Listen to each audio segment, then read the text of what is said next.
Olá, seja bem-vindo a mais um Giro de Notícias aqui na sua TV Araripe. Eu sou Maria Ferreira e nesta segunda-feira, dia 10, nós iremos girar juntos.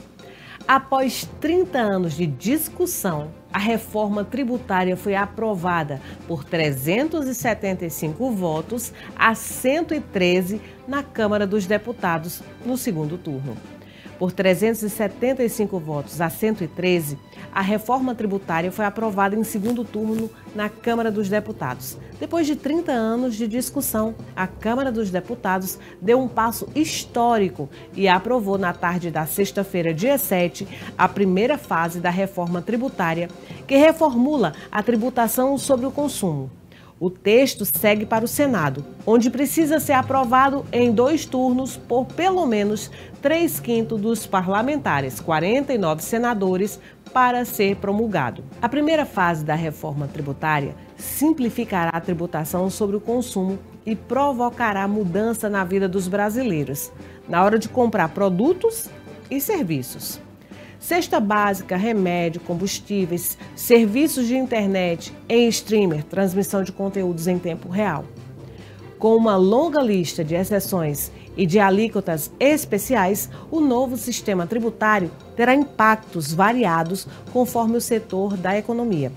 Paralelamente, pela primeira vez na história, haverá medidas que garantam a progressividade na tributação de alguns tipos de patrimônio, como veículos, e na transmissão de heranças. Quer entender mais? Você pode acompanhar essa matéria no nosso site www.tvararipe.com.br. Após desentendimento sobre reforma tributária, Tarcísio diz que será sempre leal a Bolsonaro.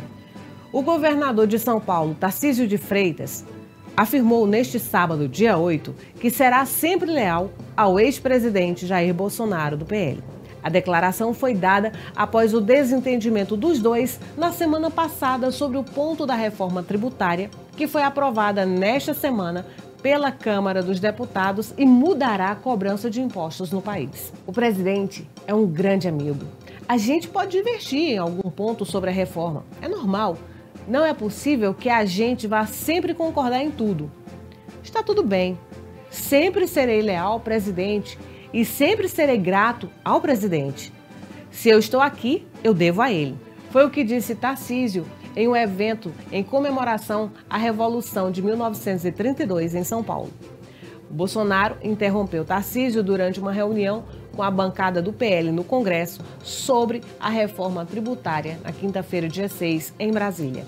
E esta matéria você acompanha em g1.globo.com. Em semana decisiva, o governo federal libera 7,4 bilhões de reais em emendas.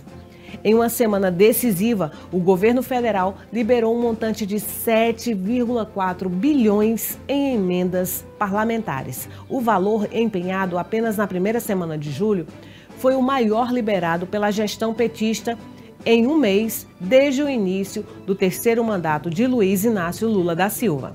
Na fase de empenho, o governo federal reserva os recursos antes da liberação. A etapa aconteceu na véspera da possível votação em primeiro turno na Câmara da reforma tributária. O repasse recorde ocorreu em meio a uma semana decisiva para o governo federal e na qual a Câmara dos Deputados aprovou em 2 turnos a reforma tributária. Ao todo, em 2023, o governo federal empenhou 15,1 bilhões de reais em emendas parlamentares. Apesar do alto custo nominal, o valor representa um percentual de 41,3% do orçamento reservado para este ano, ou seja, menos da metade do disponível. Do total empenhado, 9,58 bilhões foram pagos efetivamente. A demora na liberação dos recursos é uma das principais reclamações da base aliada no Congresso Nacional contra a articulação política do Palácio do Planalto. E estes valores foram liberados principalmente para a bancada de oposição. Agora vamos falar sobre música. Gal Costa. Hildegard Angel pede exumação do corpo da cantora após denúncias sobre viúva. Hildegard Angel, amiga de Gal Costa, cobrou a realização de exumação e autópsia no corpo da cantora. A jornalista reivindica nas redes sociais uma resposta clara sobre a causa da morte da artista. A publicação foi feita sexta-feira, após a vinculação da reportagem da revista Piauí sobre o passado da empresária Vilma Petrillo, que durante quase 3 décadas manteve um relacionamento pessoal e profissional com Gal. Além de expor acusações de golpes, ameaças e assédio moral envolvendo Vilma, a revista traz novas informações sobre a morte da cantora. Na época em que ela morreu, em 2022, a causa não foi revelada. Segundo o texto, o atestado de óbito cita 2 causas presumidas: infarto agudo do miocárdio e tumor maligno do crânio e pescoço. O corpo de Gal Costa não passou por autópsia. Após a publicação da reportagem, Hildegard protestou. A partir das revelações recentes, admiradores de Gal Costa adquirem uma consciência súbita de que a causa mortis da cantora não nos convence. Queremos uma resposta clara. E a matéria na íntegra você acompanha no estadão.com.br. Juíza descarta que perito teria recebido propina de 1,5 milhão de reais para fraudar laudo no caso Beatriz. Em despacho publicado na última quinta-feira, a juíza Elane Brandão Ribeiro esclareceu que a suspeita de recebimento de propina de 1,5 milhão de reais por parte do perito Gilmário dos Anjos no caso Beatriz não procede. A defesa da família de Beatriz Mota, menina morta a facadas em dezembro de 2015 em Petrolina, havia solicitado à magistrada que fossem pedidas informações à chefia de Polícia Civil de Pernambuco para saber se o profissional teria recebido dinheiro para falsificar laudo pericial que supostamente favoreceria a escola Nossa Senhora Auxiliadora, onde o crime aconteceu. De acordo com o despacho inicial feito pela juíza, a pedido da defesa, em fase de alegações finais, haveria trecho do relatório da Polícia Federal sobre a Operação Metástase, que cita o recebimento de 1,5 milhão de reais por parte do perito para falsificar uma das perícias, no caso Beatriz, que comprometia a instituição de ensino em que a mesma foi assassinada. A matéria na íntegra você acompanha em folhape.com.br. Sob comando de Paulo Câmara, Banco do Nordeste bate recorde e aumenta em 58% investimentos em Pernambuco. O Banco do Nordeste, BNB, contratou nos primeiros 6 meses deste ano 21,3 bilhões de reais em toda a sua área de atuação com recursos do Fundo Constitucional de Financiamento Nordeste, FNE. Foi o maior volume registrado na história do banco em um primeiro semestre. O segundo melhor resultado foi em 2022, com 15,8 bilhões de reais contratados. Na comparação entre os períodos, o crescimento foi de 34,8%. O FNE é a principal fonte de recursos do banco e foi responsável por alavancar os projetos de infraestrutura, como de energia e logística. Para este setor, o Banco do Nordeste destinou 6,5 bilhões de reais nos 6 primeiros meses de 2023. Houve um aumento expressivo no setor industrial, que contratou 2,4 bilhões de reais este ano, 73% a mais que o ano passado. E a matéria na íntegra você encontra no Jornal do Comércio online. Alfabetização. 97% das cidades de Pernambuco aderem ao Compromisso Nacional Criança Alfabetizada.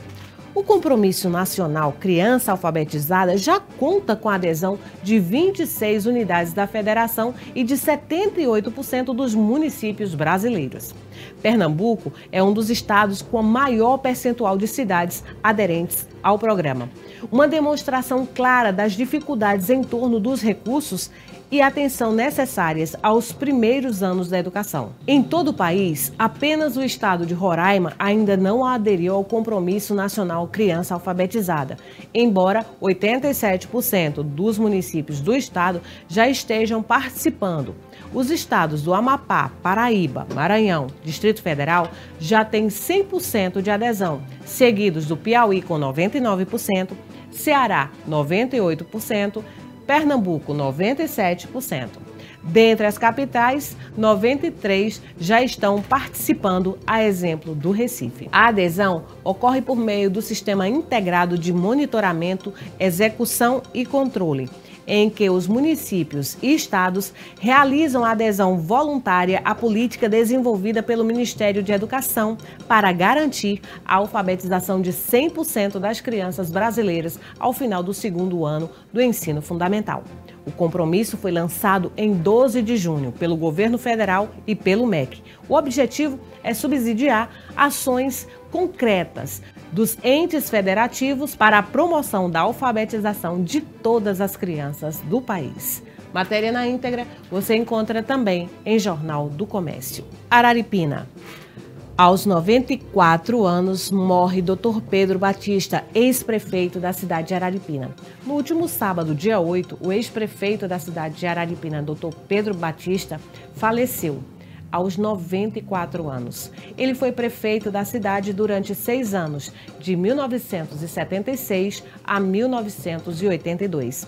Além de político, Dr. Pedro se dedicou à medicina e foi um grande incentivador da saúde regional, pois durante a sua carreira, o respeitado doutor foi diretor do Hospital Regional Fernando Bezerra, em Oricuri, e do Hospital e Maternidade Santa Maria, em Araripina, e fundador da Casa de Saúde São José. Dr. Pedro deixa a esposa Meire Muniz de Farias Batista e 4 filhos, Eduardo, Lana Mara, Pedro Henrique e Leonardo. O velório aconteceu na manhã do dia 8, na funerária Anjo da Guarda. O sepultamento aconteceu no final da tarde no cemitério do Iracema, no bairro do Alto da Boa Vista. A Prefeitura de Araripina lamentou nas redes sociais o falecimento do ex-prefeito e decretou 3 dias de luto oficial. E você acompanha também, além das imagens, você vai acompanhar uma matéria no nosso site falando a respeito do Dr. Pedro. Bem, e antes de terminarmos o nosso giro de hoje, eu quero fazer um agradecimento muito especial. Hoje é dia 10, ontem foi meu aniversário e os integrantes do grupo Flash da 90 se reuniram. São mais de 20 pessoas que participam do grupo do WhatsApp Flash da 90. Se reuniram e fizeram uma surpresa muito agradável lá no sítio Mameluco, na casa da nossa amiga Dudu. E eu quero agradecer a todos vocês que participaram, contribuindo com esse momento, as pessoas que mandaram energias positivas e que me parabenizaram durante todo o dia de ontem e durante o dia de hoje também.